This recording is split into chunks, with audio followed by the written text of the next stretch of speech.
In the midst of the rising heat of geopolitical rivalry, a shocking report emerged from the Caribbean skies. 5 American F-35 stealth fighters were detected flying just 75 kilometers off the Venezuelan coast.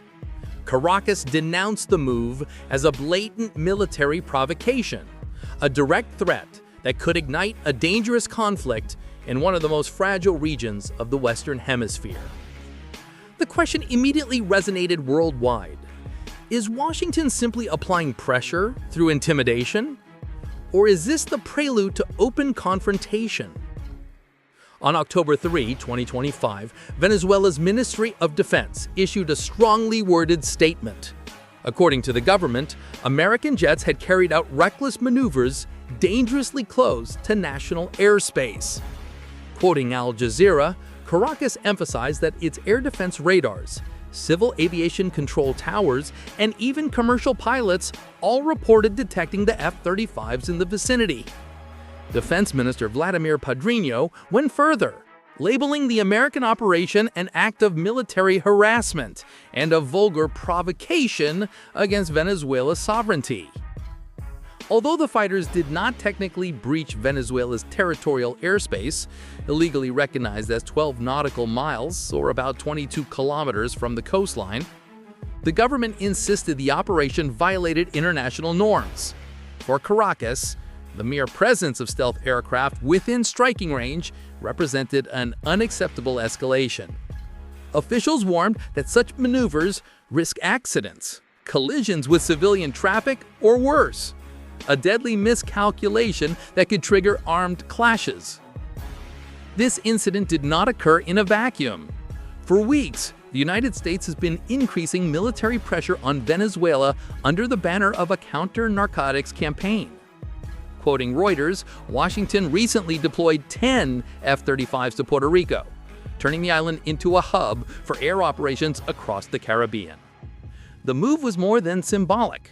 It was a clear reminder to Caracas that U.S. air power can be projected over Venezuela at any moment. According to Al Jazeera, American forces have already carried out airstrikes on vessels accused of trafficking narcotics off the Venezuelan coast. Washington claims these operations are part of a broader war on international cartels. Caracas, however, condemned the attacks as illegal assassinations, carried out without due process, arguing they represent a direct violation of Venezuelan sovereignty. To Venezuelan officials, the counter-narcotics mission is nothing but a pretext for deepening military encroachment in the region. Tensions escalated further when Venezuelan F-16s reportedly flew dangerously close to the U.S. destroyer USS Jason Denham. The Pentagon criticized the flyover as provocative, while Caracas insisted it was a routine patrol designed to protect national waters. Quoting the war zone, such incidents reveal how blurred the line has become between lawful surveillance and provocative military signaling. The involvement of the F-35 is especially significant from a military technical perspective. The aircraft represents the pinnacle of fifth-generation fighter design, combining stealth technology, advanced sensors, and real-time data integration. Quoting Defense News, the F-35 is not merely a strike fighter, but also an intelligence and command platform capable of feeding information to ships, drones, and ground units, shaping an entire battle space with unparalleled precision. Venezuela is not entirely defenseless. Quoting analysis from the war zone, the country operates several Russian-made surface-to-air missile systems, including the S-300VM, Buk-M2, and upgraded Pechora 2M. These systems, while limited in number, can target aircraft at medium to long ranges. Venezuela's Air Force also includes Su-30 Mk2V multi-role fighters, capable of firing long-range air-to-air missiles and even supersonic anti-ship missiles. But the reality is stark. Years of sanctions and arms embargoes have made maintenance difficult, reducing readiness and overall effectiveness. In the event of open conflict, America's military superiority would be overwhelming.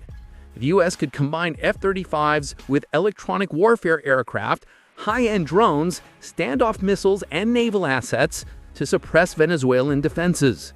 With its vast logistical network, Washington could sustain operations indefinitely. Venezuela, in contrast, would likely rely on defensive dispersal, mobile air defense units, and the exploitation of geography to resist. The struggle would not be symmetrical. It would be a fight of endurance, political messaging, and international sympathy. Yet risks for the U.S. are equally real. Conducting air operations near hostile territory always carries the danger of miscalculation. One S-300 missile launched in error could down an American jet and ignite a major crisis. One crash or accidental strike could spiral into a confrontation Washington may not fully control. Quoting Jane's Defense Weekly, air operations against layered defense networks pose dilemmas. They demonstrate power but also expose forces to unpredictable losses. Regionally, the implications are unsettling. Caribbean and Latin American countries will lead this development with unease. Many will seek to avoid being drawn into the confrontation, but prolonged tension could force them to take sides, either backing Washington in the name of stability or rejecting foreign intervention and sympathizing with Venezuela. Brazil, Colombia, and Caribbean states could find themselves balancing precariously between diplomacy, economics, and security. Globally, Russia and China are watching closely. Venezuela is not only a political ally, but also a recipient of Russian defense technology and Chinese investment. Moscow has supplied advanced missile systems and fighter jets, while China maintains stakes in Venezuela's oil and infrastructure sectors. Should U.S. pressure intensify, both powers may increase diplomatic and limited military support to Caracas. What's again is a counter-narcotics mission could suddenly become another flashpoint in the great power struggle. Strategically, Washington's intentions are a matter of debate. From one perspective, the F-35 flight sent a clear message to President Nicolas Maduro. The U.S. still dominates the Caribbean. They also remind Moscow and Beijing that the Western Hemisphere remains America's traditional sphere of influence. But from Caracas' perspective, the operation feels like preparation for regime change tactics, or at the very least an attempt to weaken Venezuela through intimidation and encirclement. What we witnessed on that October morning was not just a formation of jets cutting across the sky. It was a demonstration of power, a test of wills, and a potential turning point. One maneuver, one radar lock, one missile launch. Any of these could transform a tense standoff into a full-scale crisis. The Caribbean has become the stage for a dangerous game. Venezuela insists on defending its sovereignty even as its capabilities are stretched. The United States insists on projecting strength even as it risks diplomatic fallout. And behind it all, global powers weigh their next move in a contest that could redefine the balance of influence in the Americas.